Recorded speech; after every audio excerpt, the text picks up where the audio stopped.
आज जो यूनिट शुरू करने वाले हैं हम लोग बायोटेक शुरू करने वाले हैं, ठीक है। क्या समझ में आता है तुम्हें बायोटेक से? चलो मुझे ये बताओ पहले, व्हाट इज बायोटेक्नोलॉजी? यहीं से शुरू करते हैं हम लोग। हम्म Sorry, ma'am. What is biotechnology? Using genes for the genes or genome of any भूमिका बताओ। organism for making the products which are useful.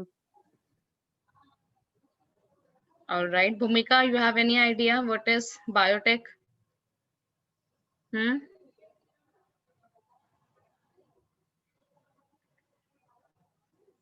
क्या वेटेज बहुत ज्यादा नहीं होता है हमारा? We have like 4 to 5% of weightage in the NEET. Gene में हेरा फेरी करना, चलो बहुत ही सिंपल टर्म्स में भूमिका ने बोल दिया, ठीक है। 4% वेटेज रहता है हमारा नीट में इन दोनों यूनिट से। बट ऐसी बहुत सारी चीजें जो हम यहाँ पढ़ते हैं, जो हमने ह्यूमन हेल्थ और डिजीज में भी पढ़ी है, ठीक है। बिल्कुल सही बात है भूमिका, जीन्स के साथ हेरा फेरी करना, ठीक है, दैट इज बायोटेक्नोलॉजी। बायो और टेक्नोलॉजी, राइट। दो चैप्टर है हमारे इस यूनिट में। First chapter is about the principle and processes, कि ऐसे कौन कौन से हमारे प्रिंसिपल्स हैं, ऐसे कौन कौन से मेथड हैं जो हम बायोटेक में यूज करते हैं, ठीक है। उसके प्रिंसिपल्स क्या है और उसके प्रोसेस, जैसे बेसिकली के आप जेनेटिफाइड और जीएम बनाने के लिए, ठीक है, जेनेटिकली मॉडिफाइड ऑर्गेनिजम्स को अचीव करने के लिए लार्ज स्केल पे आप कौन कौन से प्रोसेस करते हैं। अब बहुत सारे प्रोसेस, जैसे पीस इन विट्रो, हमें पता है, आईवीएफ, इन विट्रो Yes, में जब ma'am. हम करते हैं तो हम टेस्ट ट्यूब बेबी बनाते हैं, वो एक प्रोसेस है जो हम यूज कर रहे हैं, ठीक है। डीएनए वैक्सीन का बनाना, दैट इज अ प्रोसेस। तो बहुत सारे प्रोसेस हैं। करेक्ट करना एक डिफेक्टिव जीन को, कोई जीन है वो डिफेक्टिव, आप उसको ठीक करो, that is also process which comes under biotech. तो बहुत सारी चीजें हैं। तो what is biotechnology? Basically it's a technology based on biology. अगर मैं वर्ड को तोड़ू, so it's a technology based on biology. अभी तो इसमें काफी सारी चीजें तुम ऑलरेडी जेनेटिक्स में पढ़ चुके हो, बिकॉज ये जेनेटिक का पार्ट में भी है of course. So technology based on biology, ठीक है। और जब इस टेक्नोलॉजी को स्पेशली हम लोग कहाँ कहाँ पे यूज करते हैं? एग्रीकल्चर में। एग्रीकल्चर में कैसे यूज करते हैं हम? जीन में हेरा फेरी कैसे करते हैं बताओ? Advanced plan बनाने के लिए, ma'am. जीएमसीज बनाते हैं, जेनेटिकली मॉडिफाइड क्रॉप जी. बनाते हैं हम लोग, या हम ऐसा चाहते हैं मेरी क्रॉप बहुत ज्यादा रहे, डिजीज रेजिस्टेंट हो जाए, उसका लाइफ स्पैन कम हो जाए, मेच्योरिटी ड्यूरेशन कम हो जाए। So these are the factors by which for which we are using biotech in field of agriculture या फूड साइंस या मेडिसिन। मेडिसिन में हम लोग कितना यूज करते हैं बायोटेक के प्रिंसिपल को, ठीक है। तो बेसिकली इस चैप्टर में we are going to discuss about the basic principles of biotech, यानी कौन कौन से प्रिंसिपल हैं। आप एक जीन को मॉडिफाई कैसे कर रहे हो, ठीक है, जिसमें हम लोग पढ़ते हैं जीन क्लोनिंग के बारे में पढ़ेंगे हम, नाम सुना है हमने, या फिर रिकॉम्बिनेंट डीएनए पढ़ा है हमने जेनेटिक्स में, Yes, ma'am. है ना।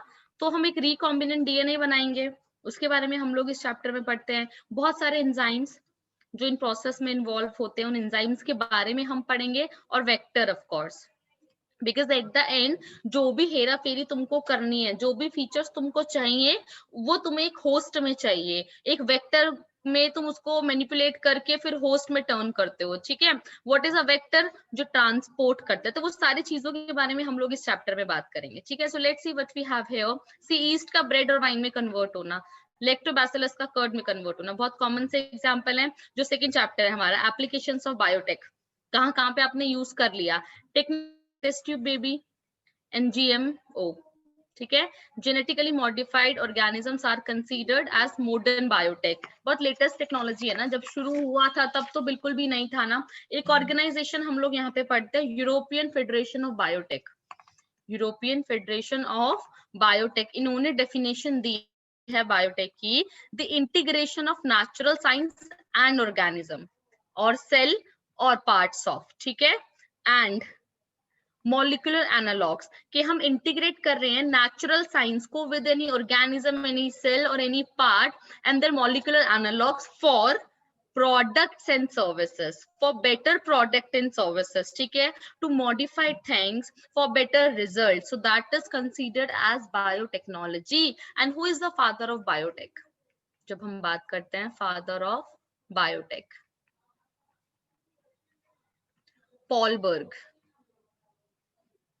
Paul Berg is the father of biotechnology. So the chapter की हेडिंग क्या है? Principle and process. ठीक है, तो पहले हम प्रिंसिपल की बात करेंगे कि जो बायोटेक हम करे जा रहे हैं उसका मेन प्रिंसिपल क्या है, हम करना क्या चाहते हैं इसमें. ठीक है, फिर हम उसकी प्रोसेस की, उस प्रोसेस की हम बात करेंगे कि जी वो करेंगे कैसे, है ना. सिंपल सा है, तुम फिजिक्स में पढ़ते हो मोटर का प्रिंसिपल और फंक्शन पढ़ते हो ना, तो प्रिंसिपल यानी किस रूल पे वो बेस्ड है, और फंक्शनिंग सारी तुम उसके स्ट्रक्चर और फंक्शनिंग पढ़ लेते हो. तो बिल्कुल वही चीज है, दिस इज लाइक टेक्नोलॉजी है, फिजिक्स वाला पोर्शन यहाँ पे आ गया. ठीक है, so principle of biotech. What is the principle of biotech? ठीक है, दो चीजें टेक्नोलॉजी है, हमें एक जीन को मॉडिफाई करना है. So there are two principle of modern biotechnology. These are first genetic engineering. Genetic engineering. तुम्हें अभी चैप्टर बहुत इजी लगता है, क्यों? क्योंकि हमने जेनेटिक्स पढ़ लिया है. अगर हमने जेनेटिक्स नहीं पढ़ी होती, ठीक है, सीधा ये 11th में होता अगर बायोटेक, बहुत ही इंटरेस्टिंग चैप्टर है पर बहुत बोरिंग हो जाता, बच्चे को समझाना ही बड़ा मुश्किल काम हो जाता. मैं उसको क्लोनिंग कैसे समझाऊं?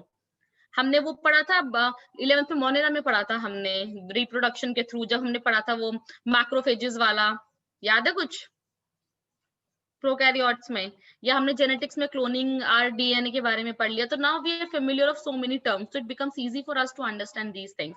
Second, maintenance of sterile conditions.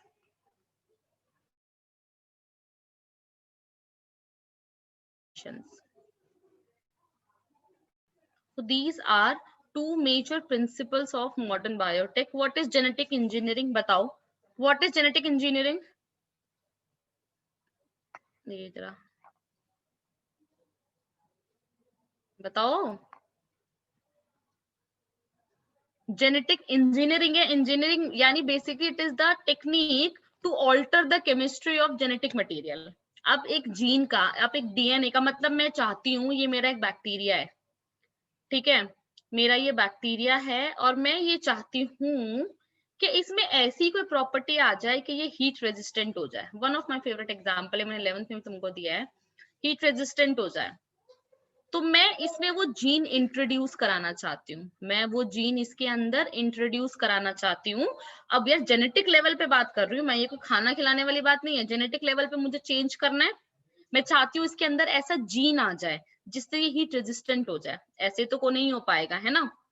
तो इन दैट केस मैंने क्या किया, अब उसके लिए मुझे ऐसे तो नहीं डाल सकती, मुझे क्या चाहिए होगा, एक वेक्टर चाहिए होगा. ठीक है, एक वेक्टर चाहिए होगा और एक ऑर्गेनिज्म चाहिए होगा, या कोई ऐसा और डीएनए या आरएनए का पीस चाहिए होगा जिसके पास वो जीन ऑलरेडी है. ये डोनर बोल देती हूँ, चलो मैं इसको मान लेते हैं ये डोनर है. ठीक है, ये डोनर जिसके पास वो हीट रेजिस्टेंट प्रॉपर्टी है, जो जैसे हमारे थर्मोएसिडोफाइल से मैंने निकाल लिया उसका डीएनए का छोटा सा पीस, उस वेक्टर को मैं वेक्टर में इंट्रोड्यूस कराऊंगी और फिर उस वेक्टर को मैं इसकी बॉडी में ट्रांसफर कर दूंगी. ठीक है, तो मैंने एक डीएनए की, या इसका जो डीएनए है ना, इसका डीएनए या आरएनए की उसकी केमिस्ट्री को चेंज किया. ये वेक्टर है, वेक्टर का जो प्लाज्मिड था, क्या हमें प्लाज्मिड के बारे में पता है? यस और no? What is plasmid? Ma'am vector की तरह एक्ट करता है, मतलब जो हमारा फॉरेन डीएनए होता है वो हमारा होस्ट सेल में ले जाने के लिए काम आता है, रिकॉम्बिनेंट डीएनए बनाने के. Okay, is it circular, is it spiral, is it what? Ma'am it depends कि अगर लैम्डा फेज है तो लीनियर होगा, अगर हमारा प्लाज्मिड है तो सर्कुलर होगा. Right, and it is self replicating, जो इसकी बहुत ही बढ़िया प्रॉपर्टी है ना, और ये जिसकी एक वजह सेल में से 12 से 13 प्रेजेंट होते हैं, लेकिन सेल्फ रेप्लिकेशन के बाद 200 से 300 बन जाते हैं. राइट, इसलिए बिल्कुल, वो यहाँ अबंडेंस पे होती आके है. होगा, है ना, यहाँ पे जब डिवाइड करेगा. तो प्लाज्मिड की जो सबसे अच्छी property that is self replication, उसी की वजह से हमारे लिए इजी हो जाता है इसको कैरी करना. It is a very good vector. ठीक है, तो क्या हमने ये प्रोसेस जेनेटिक्स में या पहले चैप्टर्स में पढ़ा है? यस और नो? और this is something very new, कुछ नया बताया मैंने तुम्हें अभी? जैसे हमने ये नहीं पढ़ा जेनेटिक्स में, हमने इतना डिटेल जेनेटिक्स में नहीं पढ़ा, बट हमने टुकड़े तो पढ़े हैं सबके. नहीं, ये टर्म्स नहीं पढ़े हमने, रिकॉम्बिनेंट डीएनए भी नहीं पढ़ा, सच बता रही हूँ, पूरा क्लास ओके, लिया है. ऑलराइट, ठीक है, चलो. तो अब बात करते हैं हम, कहाँ थे हम? ऑलराइट, सी, सो ये प्रोसेस समझ में आया? यस और नो? जो मैंने अभी बोला, जानवी, भूमिका, प्राची, ये प्रोसेस समझ आया? Yes ma'am. है ना? तो मुझे ये सारा झामा करना है, मुझे ये सारा का सारा झामा यहाँ पे करना है। मुझे इसकी पूरी केमिस्ट्री, इस प्लाज्मिड की, इस वेक्टर के डीएनए की मैंने पूरी केमिस्ट्री चेंज कर दी to introduce this into the host. ठीक है? क्यों? ताकि मुझे मेरा मनचाहा फीचर मिल जाए। यही तो कर रहे हैं हम, जेनेटिकली मॉडिफाइड हम इसीलिए तो कर रहे हैं जो मुझे चाहिए। ठीक है? This is called genetic engineering, और पूरा बायोटेक जो है इसी प्रिंसिपल पे बेस्ड है। यस और नो?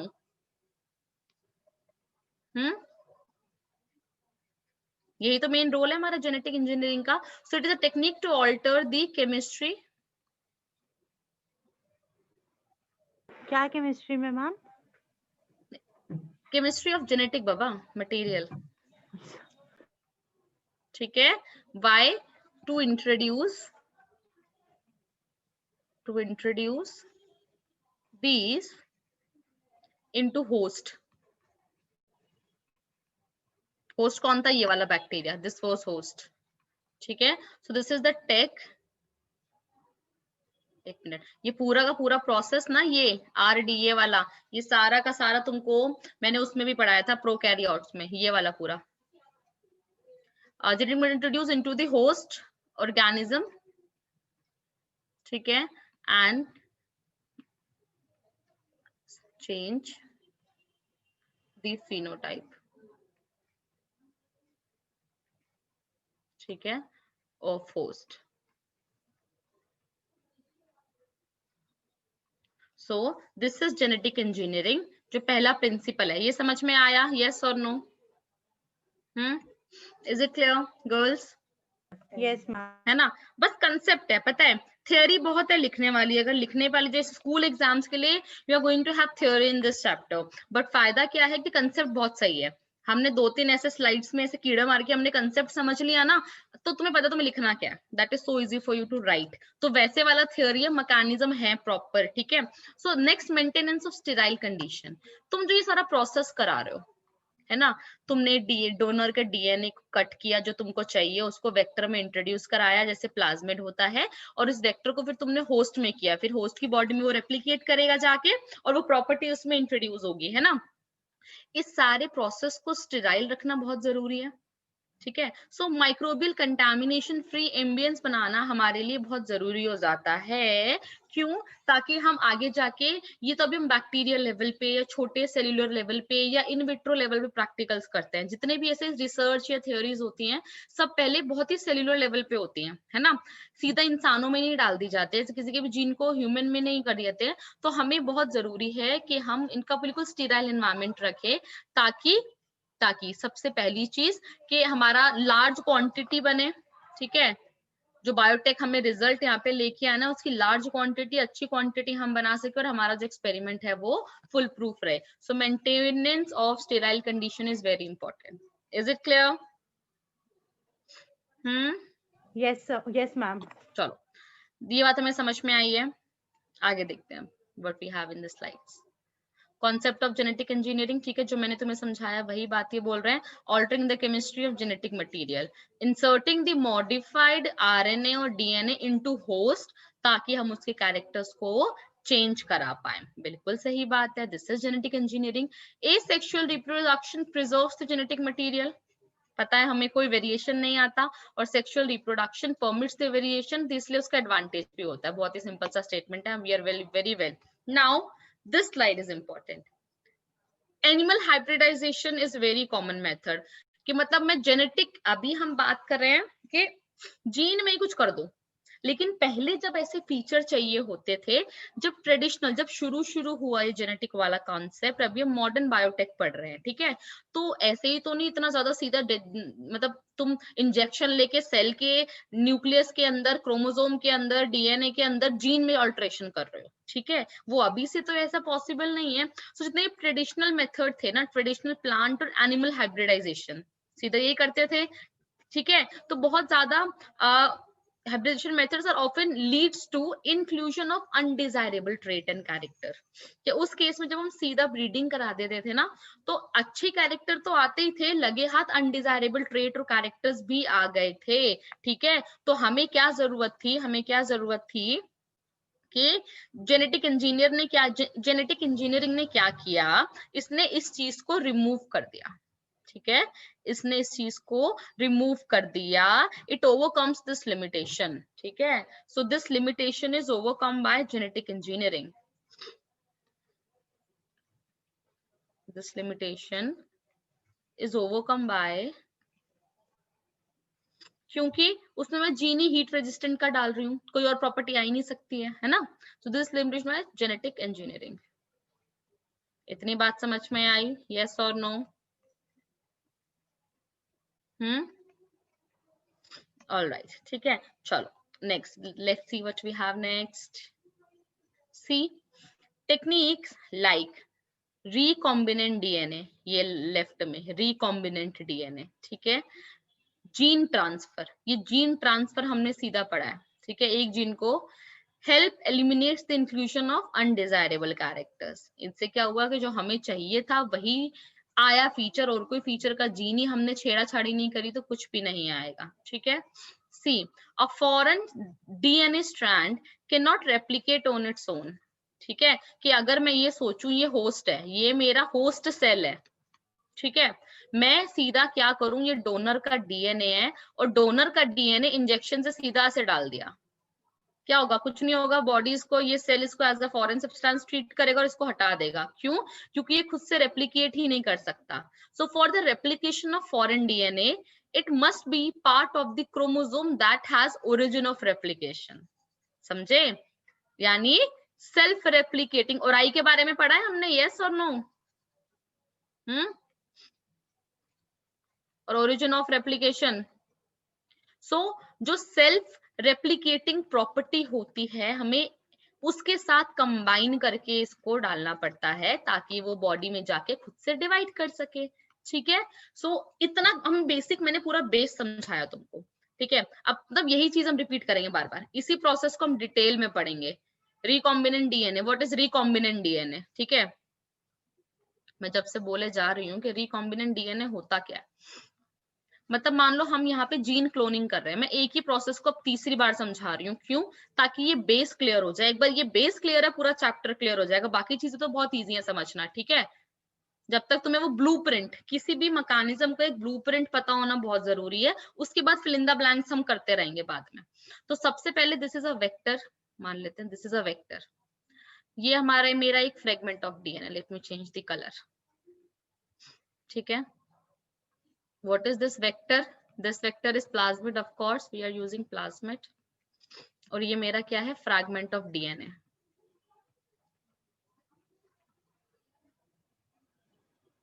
अब मैंने क्या किया, रेड था ना, इस डीएनए फ्रेगमेंट को इस प्लाज्मिड में फिक्स करा दिया है ना। तो येलो वाले को मैंने यहाँ पे फिक्स कर दिया। ये मेरा क्या हो गया? This is my recombinant, recombine कर दिया मैंने। पहले मान लो इसमें जो बेस सीक्वेंस था वो XYZ कुछ था, मैंने उसको ZYX कर दिया। मैंने Z को हटा के मैंने A डाल दिया, तो जो उसका कॉम्बिनेशन था उसका, ठीक है, वो मैंने चेंज कर दिया। तो इसी को हम बोलते हैं रिकॉम्बिनेंट डीएनए। ठीक है, अब इस रिकॉम्बिनेंट डीएनए को मुझे क्या करना है? कोई बैक्टीरिया है मेरा, ये रहा, ये वेक्टर है ना, यही तो रिकॉम्बिनेंट डीएनए। इसको मुझे इसमें इंट्रोड्यूस कराना है। मैंने इसमें इंट्रोड्यूस करा दिया। ठीक है, अब मेरा प्रोसेस हो जाएगा, वो इंट्रोड्यूस हो गया, उसमें सेल्फ रेप्लिकेटिंग प्रॉपर्टी है, वो डिवाइड करेगा खूब बढ़िया से एकदम। ये रहा मेरा रिकॉम्बिनेंट डीएनए, एक था, दो बनेगा, चार, छह, ऐसे खूब सारा डिवाइड कर जाएगा ये। फिर ये पूरा बैक्टीरिया डिवाइड करेगा, तो बैक्टीरिया एक से दो बनेगा। ठीक है, दोनों में वो सेम प्लाज्मिड कैरी हो जाएगा, क्योंकि वो तो रेप्लिकेट हो चुका है ना इतना ज्यादा। ठीक है, so this is division of host cell.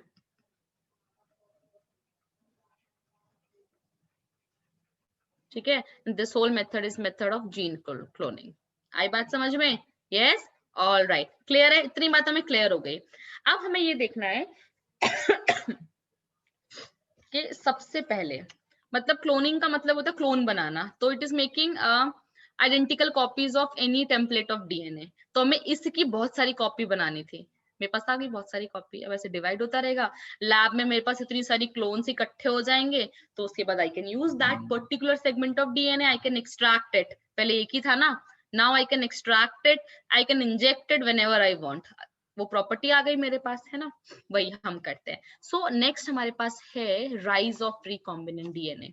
It means basically we need to understand सबसे पहले किसने किया था, who was the first one to perform this experiment। हमने, तुम्हें थोड़ा सा भी अगर याद होगा तो हमने सैल्मोनेला टाइफी और इकोलाई वाला एग्जांपल अगेन मोनेरा में पढ़ा था ये, ठीक है, बट तुम भूल चुके हो आई गेस। आज जाना और उसको एक बार रिवाइज करना। So first recombinant DNA was based on the idea of incorporating, हमने कुछ को आर प्लाज्मिड के बारे में पढ़ा था, बताओ मुझे आर प्लाज्मिड कौन बताएगा? Prachi, Prachi, what is R plasmid? Ma'am recombinant plasma. Nope. हाँ मैम मेरे इन पे आपकी वॉइस लैग हो रही है, क्या आप एक दो बार वापस पूछेंगे? आर प्लाज्मिड क्या था? I was asking this. Resistance plasmid था मैम, ये उसके लिए था, मिथाइल मैंने बताया था थोड़ा सा याद, टेट्रासाइक्लिन और उसके लिए। ये प्लाज्मिड एक तो सेल्फ रेप्लिकेटिंग होता है, ठीक है, वेक्टर की तरह यूज होता है, और कुछ और प्लाज्मिड्स के पास सुपर पावर होती है, एफ एफ आर कॉलिन। कुछ याद आया प्राची? प्राची, यस और no? If no, F plasmid हमने बैक्टीरिया में पढ़ा था मैम, फर्टिलिटी वाला।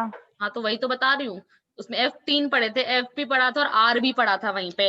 आर भी पढ़ा था और एक और पढ़ा था हमने, एफ भी आर भी एक और था, है ना, तो आज का तुम्हारा टास्क मिल गया, तुम्हें रिवाइज कर लेना वो टॉपिक जाके, ठीक है। और वो भी, और साथ साथ उसका रिप्रोडक्शन हमने पढ़ा था, सेक्सुअल रिप्रोडक्शन मोनेरा में, वो सेक्सुअल रिप्रोडक्शन, ये दो टॉपिक आज तुमको रिवाइज करने हैं। फर्टिलिटी फैक्टर था एफ फैक्टर तो। हाँ राइट, ठीक है, तो सब तुमको प्लीज रिवाइज करने आज जाके, थोड़ा सा एक टॉपिक पीछे का भी रिवाइज हो जाएगा। सो अब देखो, first recombinant DNA was based on the idea of incorporating an antibiotic resistant gene with the plasmid Salmonella typhimurium, यानी सैल्मोनेला टाइफी के, ये सैल्मोनेला टाइफी बैक्टीरिया है, ठीक है, उसका जो प्लाज्मिड है, उसके प्लाज्मिड में क्या इनकॉर्पोरेट करना है? उसके प्लाज्मिड में सुपर पावर इनकॉर्पोरेट करनी है, कौन सी? Antibiotic resistancy. बात समझ में आई? इस स्टेटमेंट का मतलब समझ में आया तीनों लोगों को? यस और no? This is the gene to introduce a gene encoding for antibiotic resistance property। जैसे हीट रेजिस्टेंट मैंने बोला था ना, वैसे इन्होंने एंटीबायोटिक रेजिस्टेंट को सैल्मोनेला में डालना है। इतनी बात समझ में आई? प्राची, भूमिका, Janvi? All right. And this experiment was done by Stanley and Herbert, या कोहेन एंड बॉयर भी बोल सकते हो, दोनों के सरनेम से, ठीक है। See Herbert Boyer and Stanley Cohen, they were credited as the pioneers of recombinant DNA technology। इस पूरे चैप्टर में तुम यही देखोगे, recombinant DNA, recombinant DNA, ठीक है। Let's see what we have next।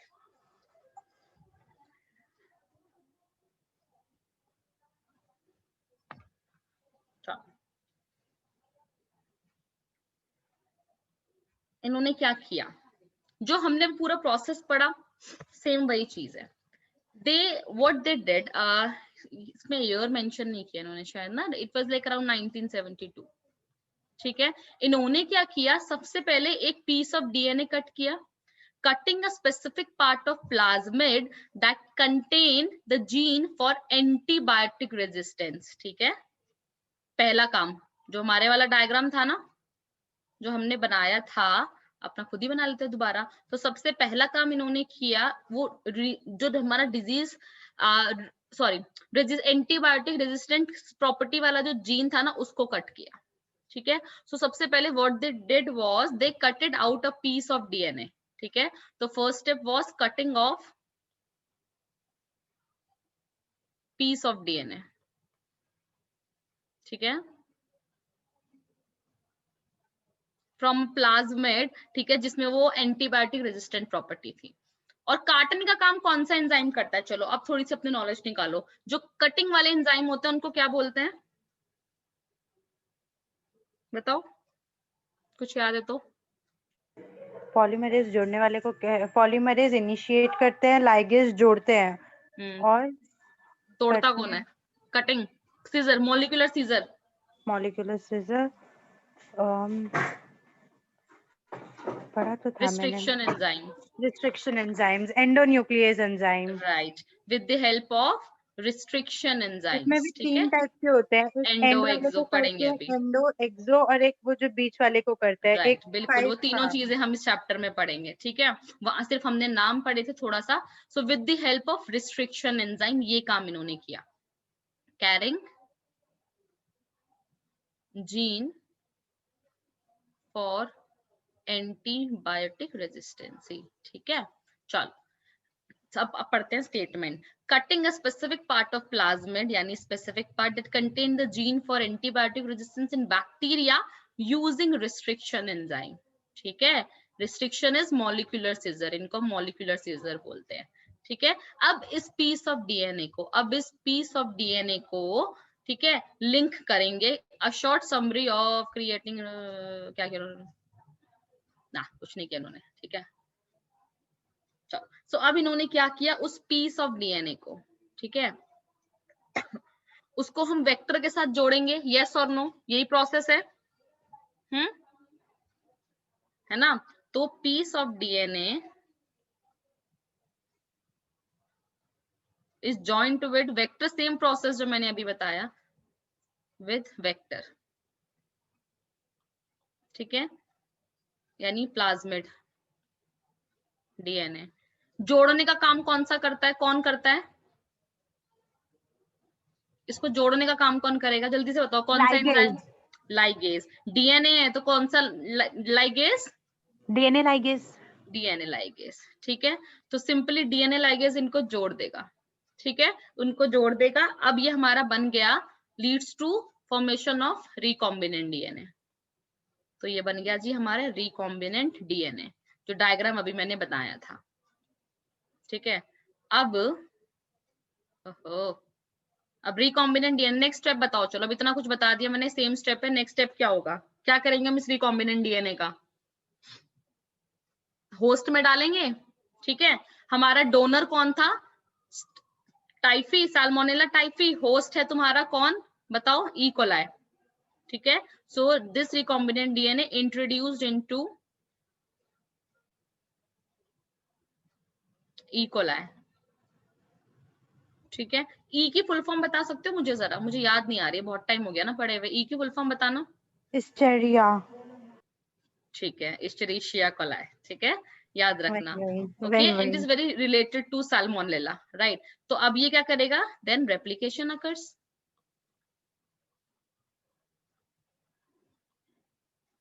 Leeds to formation of clones, ठीक है। और उसके बाद मल्टीपल कॉपी बन गई उस जीन की, ठीक है, ई कोलाई के अंदर। तो ये पूरा प्रोसेस इन दोनों साइंटिस्ट ने 1972 में किया था, with the help of DNA ligase enzyme, restriction enzyme. Host कौन था तुम्हारा? ई कोलाई था, और डोनर कौन था? Salmonella typhi. बात समझ में आई? Yes ma'am. ठीक है, okay. Sorry, plasmid Salmonella typhi का था। प्लाज्मिड डोनर सैल्मोनेला टाइफी नहीं था, प्लाज्मिड सैल्मोनेला टाइफी का, क्योंकि सैल्मोना और ई कोलाई बहुत सिमिलर होते हैं, तो प्लाज्मिड भी सिमिलर। डोनर ही हुआ ना प्लाज्मिड का, तो जो एंटर होना ही है। तो डीएनए तो किसी और का निकाला था ना। सी नाउ देखो, DNA ligase join the alien DNA to the host plasmid and forms a self replicating plasmid. Salmonella plasmid is transferred in E coli, और उसको फिर रेप्लिकेट करा दिया गया। सेम पूरा प्रोसेस वही एक्सप्लेन किया हुआ है। तो अभी जितना हमने किया समझ में आया? यस और no? This is your cloning method, this is your principle of पूरा बायोटेक कि एग्जैक्टली यहाँ पे हो क्या रहा है। सबसे पहले Stanley Cohen and Herbert Boyer ने 1972 में ये किया था। दोनों बैक्टीरिया के नाम याद रखना, ठीक है। यस और no? Is it clear girls? Yes ma'am. No clear है ये बात? चलो बढ़िया। अब चलते हैं हम नेक्स्ट की तरफ। Next what we have, 3 basic steps to achieve genetic modification. As it is question उठ के आता है सीधा ये, ठीक है, which one of the following is wrong. NCERT के तीनों स्टेटमेंट हैं। सबसे पहले तो तुम्हें तीनों समझ में आ जाएंगे। पहला स्टेप क्या है, जेनेटिक मॉडिफिकेशन को अचीव करने के लिए what is the first step, identification of desired DNA molecule, right और नो? यस तुम्हें पहले मैम। आइडेंटिफाई करना पड़ेगा ना कि तुम्हें हीट रेजिस्टेंट चाहिए, बायो एंटीबायोटिक रेजिस्टेंट चाहिए, क्या चाहिए। Then introduction of the desired DNA into the host, पूरा मैकेनिज्म हो गया ये, आरडीएनए बना के सब कुछ करना है तुमको। उसके बाद द लास्ट वन, मेंटेनेंस करना ऑफ सब कर दे Janhvi, maintenance of introduce DNA, और उस डीएनए का ट्रांसफर हो भी तो, मतलब इंट्रोड्यूस तो कर दिया, वो मर गया अंदर जाके, वो रेप्लिकेट ही नहीं किया उसने। जब होस्ट डिवाइड किया तो वो सेल्स में गया ही नहीं, तो नंबर तो बढ़े ही नहीं, क्लोनिंग तो हुई नहीं, फायदा क्या हुआ तेरी मेहनत करने का। ठीक है, तो वही वाली बात है ना कि क्रॉप लगा तो दी, क्रॉप लगाने के बाद भी उसका ध्यान रखना होता है, छोड़ नहीं देते हैं उसको, है ना। So maintenance of introduce DNA and transfer of DNA to the progeny. Are these 3 points clear? Yes or no? These are very important. यही पढ़ा हमने अभी तक की क्लास में। इतनी बात समझ में आई? गर्ल्स, प्राची, भूमिका? Yes ma'am. मैम बाकी गर्ल्स क्यों नहीं बोल रही? मेरी गर्ल्स बोल ही नहीं रही आज, वो बस थम्स अप से खुश है वो। मेरा भी प्राची? मन हो रहा मैम बोलने का, मैं थम्स अप शो कर दूंगी। चलो, दिस इज इट। कोई स्लाइड मिस हो गई हो तो मुझे बता देना, will go backward and right. Alright, अब हमने प्रोसेस देख लिया। नेक्स्ट हमें जो शुरू करना है, क्या क्या हमने टूल यूज किए। टूल यानी हमारे हथियार हमने क्या क्या यूज करे, कि हमारी टेक्नोलॉजी है ना, मशीन है, पूरा काम कर रही है। हाँ, एंजाइम, एंजाइम और प्लाज्मिड, प्लाज्मिड, वेक्टर वेक्टम, और होस्ट। होस्ट। ठीक है, सो टूल्स रिक्वायर्ड, क्या क्या टूल हमें चाहिए इस पूरे प्रोसेस को एकम्प्लिश करने के लिए। ठीक है, सो उन टूल्स की हम बात करेंगे। तो टूल्स क्या है, see this is our next heading. अच्छा, क्वेश्चन भी है, चलो क्वेश्चन कर लेंगे हम पहले। ठीक है, tools of recombinant DNA technology, सबसे पहले क्या है, अभी हम 3 की बात करिए। कौन कौन से हैं टूल्स जो हम पढ़ेंगे? सबसे पहले एंजाइम्स, डीएनए मैनिपुलेटिव एंजाइम, जो डीएनए को मैनिपुलेट करते हैं। ठीक है, काटने के लिए जोड़ देते हैं उसको, कुछ भी कर दे रहे बेचारे के साथ। वेक्टर्स एंड होस्ट, बस खत्म हो जाएगा ये चैप्टर इन्हीं 3 हेडिंग में। उसके बाद एक पीसीआर हम पढ़ते हैं प्रोसेस वो। ठीक है, तो इनके बारे में हम पढ़ेंगे अभी। उससे पहले कुछ क्वेश्चंस कर लेते हैं। ऑलराइट, चलो पढ़ो क्वेश्चन नंबर 1। चलो, first, which of the following is considered as a modern, बहुत क्लियर आंसर है फर्स्ट, टेस्ट ट्यूब बेबी। ठीक है, the proper definition of biotech was given by EFB. Full form क्या थी ईएफबी की? European Federation of Biotech. Which of the following helps in elimination of undesirable genes? DNA proofreading, DNA replication, transformation, DNA recombinant. ठीक है, चलो next, the first ever recombinant DNA was created by, बताओ जल्दी से इसका answer ऐसी। Boyer and Cohen. Alright, Boyer and Cohen. And Boyer and Cohen worked on which of the following? Salmonella typhi. Salmonella typhi. अच्छा, सारे name मैं अपना रख लेती हूँ। हाँ जरूर। सी, चलो अब हमें बात करनी है एंजाइम्स के बारे में। ठीक है, we are going to discuss about the enzymes now, के डीएनए मैनिपुलेटिव एंजाइम्स। ठीक है, हमने बोला अभी, जैसे हमने अभी बात करी कि डीएनए मैनिपुलेटिव एंजाइम्स, है ना। मेजर हम लोग 2-3 एंजाइम्स के बारे में बात करते हैं, जो तीनों नाम तुमने अभी लिए यहाँ पे। ठीक है, रिस्ट्रिक्शन एंजाइम्स होते हैं हमारे पास, कटने वाले, मॉलिक्यूलर सीजर्स। पॉलीमरेज एंजाइम्स हम पढ़ते हैं, बहुत सारे पढ़ लिए। पॉलीमरेज तो काफी पढ़े ना हमने, आरएनए पॉलीमरेज, डीएनए पॉलीमरेज। ठीक है, उसके बाद लाइगेज एंजाइम्स। तो ये 3 कैटेगरीज है जो हम लोग स्टडी करते हैं। ठीक है, तो सबसे पहले हम बात करेंगे किसके बारे में, रिस्ट्रिक्शन एंजाइम्स के बारे में हम लोग बात करेंगे कि what are restriction enzyme, restrict करते हैं। मैंने अभी बताया था इनको हम क्या और क्या बोलते हैं, मॉलिक्यूलर सीजर्स। यस मैम, है ना, बिल्कुल सही बात है। चलो let's see what we have here. अभी ऐसा लग रहा होगा ना कि बहुत दिनों बाद ऐसे थोड़ा सा ऐसे मैकेनिकल और पूरा मैकेनिज्म वाला चैप्टर पढ़ रहे हो, पूरी इकोलॉजी खत्म। मैम हाँ, नींद सी आ रही है मेरे को तो। नींद आ रही है, चलो कोई नहीं, थोड़ा ही देर रह गया अब तो, बोलती रहो, नींद नहीं आएगी। ठीक है, प्राची तो मुझे लग रहा है सो ही गई है ना प्राची? बार बार मम्मा डांट रही हो और तो कुछ नहीं है।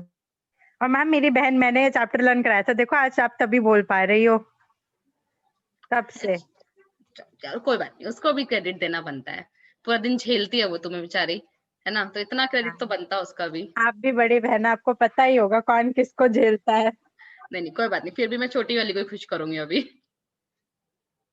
चलो, रिस्ट्रिक्शन एंजाइम्स क्या होते हैं हम इसके बारे में बात करते हैं। एक जनरल सा आइडिया तो हमने ले ही लिया है, ठीक है।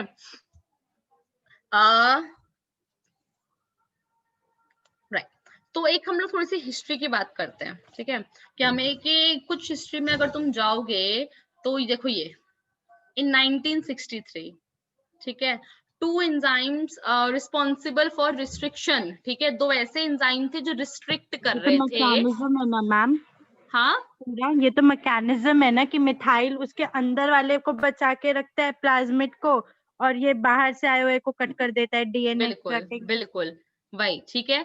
तो ई कोलाई 1963 में ये देखा गया कि 2 एंजाइम्स थे जो ई कोलाई की ग्रोथ को रोक रहे थे, ठीक है, मतलब basically they were restricting the growth of bacteriophage in E coli. What are bacteriophage? Ma'am bacteriophages are viruses basically. हाँ, क्या करते हैं वो? अपना डीएनए जैसे बैक्टीरिया के अंदर अपना डीएनए छोड़ देते हैं, अटैक करते हैं बैक्टीरिया पे। ठीक है, बिल्कुल सही है ना, बैक्टीरिया को खाने वाले वायरस। तो जब ये ई कोलाई की बॉडी में आए तो ई कुछ ऐसा हुआ जिससे क्या हुआ, बैक्टीरियोफेज मल्टीप्लाई नहीं कर पाया। नॉर्मली तो ये कर जाते हैं और खा जाते हैं, क्यों, क्या हुआ, जो वायरस का जो डीएनए था, ठीक है, तो वायरस के डीएनए की पे इन्होंने कुछ एक्शन करना शुरू किया, उसको ही उस पर अटैक कर दिया। कैसे अटैक किया? फर्स्ट, सबसे पहले था methyl group, methyl adding enzyme, एक एंजाइम मिथाइलेज, ठीक है, सो मिथाइलेज था, it added methyl enzymes here. और दूसरे एंजाइम एक था डीएनए कटिंग एंजाइम, उसने क्या किया, कट करना शुरू कर दिया, ठीक है। तो वहां से हमारा रिस्ट्रिक्शन एंजाइम पहली बार डिस्कवर हुआ, दैट इज रिस्ट्रिक्शन एंडोन्यूक्लियेज। क्या बोला हमने उसको? Destruction endonuclease. Is it clear? इतनी बात समझ में आई? Yes ma'am. हमें पता है जो रिस्ट्रिक्शन एंजाइम्स होते हैं, they serve as the chemical knives to cut genes, ठीक है, जीन्स को कट करने के लिए अलग अलग फ्रैगमेंट्स में, कि पूरा एक जीन है उसको अलग अलग फ्रैगमेंट्स में कट करने का जो काम करते हैं, वो क्या करते हैं, हमारे रिस्ट्रिक्शन एंजाइम्स करते हैं, ठीक है। चलो, इतनी बात हमें क्लियर है। प्राची तुम हो यहाँ? तो हम बात करें रिस्ट्रिक्शन एंजाइम्स की, ठीक है। रिस्ट्रिक्शन एंजाइम्स मतलब एंजाइम्स की 3 कैटेगरी हम लोग पढ़ रहे हैं। रिस्ट्रिक्शन एंजाइम्स कितने तरीके के होते हैं ये बताओ? बताओ बताओ, एक्सोन्यूक्लियेजेस और एंडोन्यूक्लियेजेस। जब हम रिस्ट्रिक्शन एंजाइम्स की बात करते हैं तो वी डू हैव 2 कैटेगरीज, ठीक है। तो हमें पता है रिस्ट्रिक्शन एंजाइम्स क्या करते हैं, ब्रेक करते हैं, डीएनए मॉलिक्यूल को ब्रेक करते हैं। तो वी डू हैव 2 टाइप न्यूक्लियेजेस, 2 तरीके के होते हैं हमारे पास, एक्सोन्यूक्लियेजेस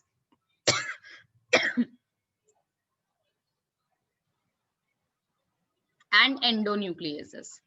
एक्सो बाहर से कट करता है, एंडोन्यूक्लियस कोई साइट होती है ना, रिकॉग्नाइजिंग साइट पे करता है। राइट, मतलब बेसिकली जो एक्सोन्यूक्लियस होता है, when we are talking about exonuclease, ये न्यूक्लियोटाइड्स को सेपरेट करता है, ठीक है, न्यूक्लियोटाइड को सेपरेट करता है फ्रॉम टर्मिनल एंड्स, ठीक है, किसी भी एक स्ट्रैंड के टर्मिनल एंड से, मतलब 5:3 या 3:5 किसी भी स्ट्रैंड के कोने में से काट देता है न्यूक्लियोटाइड को, दिस इज एक्सोन्यूक्लियस, ठीक है। तो सेपरेट न्यूक्लियोटाइड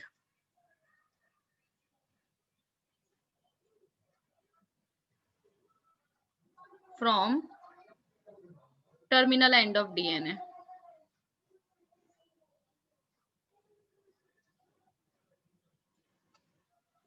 ठीक है। और एंडोन्यूक्लियस क्या करते हैं, एंडोन्यूक्लियस स्पेसिफिक पोजीशंस को में काटते हैं विद इन द डीएनए, ठीक है, they form cuts, they form cuts, ठीक है, at specific positions, at specific positions within the DNA, within the DNA, ठीक है। मतलब ये मान लो मेरे पास अगर ये एक डीएनए है, हम एक सिंपल से ऐसे डायग्राम बना लेते हैं अपने हिसाब से कि we have these 2 strands here, ठीक है। तो एंडोन्यूक्लियस क्या करेगा, यहाँ से कट करेगा इसको कहीं से बीच में से, तो इसको ऐसे 2 पार्ट्स में इसने कट कर दिया, या इसको फर्दर कटिंग करेगा। मैम ये ज्वाइन कैसे होते हैं फिर, मतलब इसको ज्वाइन क्यों करते हैं हम, कैसे ज्वाइन करते हैं? मतलब कहना क्या चाह रही हो?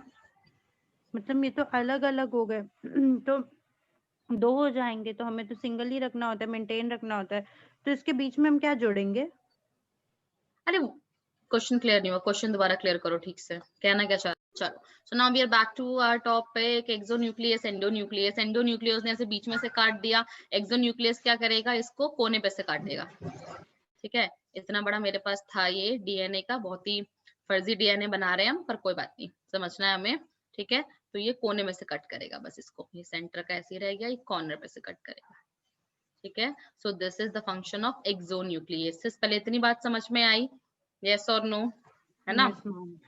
चलो, उसके बाद एक थर्ड अब हम बात करते हैं रिस्ट्रिक्शन एंडोन्यूक्लियस की, ठीक है, कि व्हाट आर रिस्ट्रिक्शन एंडोन्यूक्लियस, ये करते क्या हैं, ठीक है।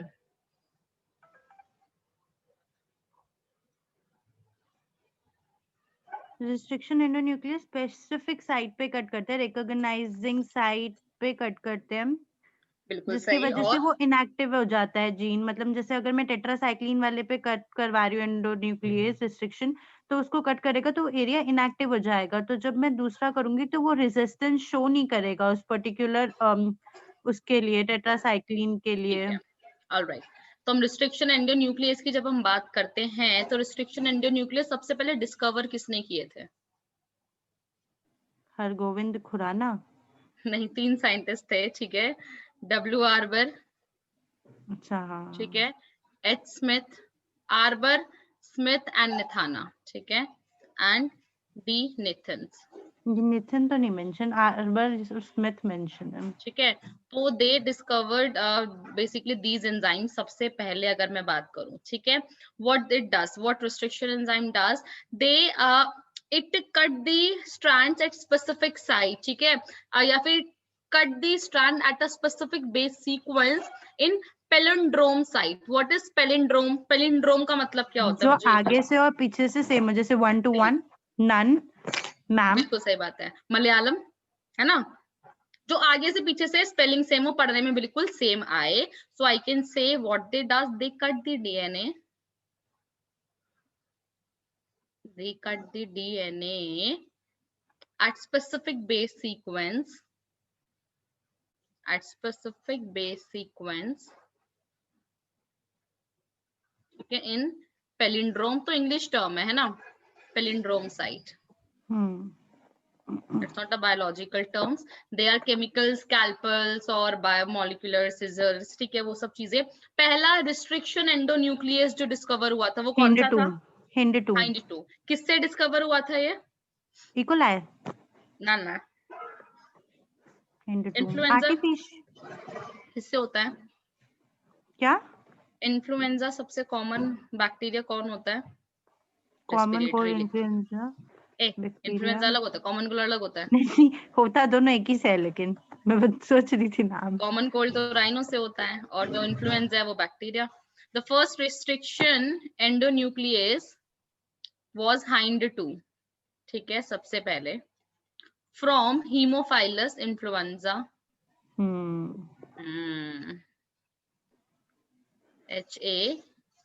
HAEMO, हीमोफाइलस इन्फ्लुएंजा, RD, ठीक है।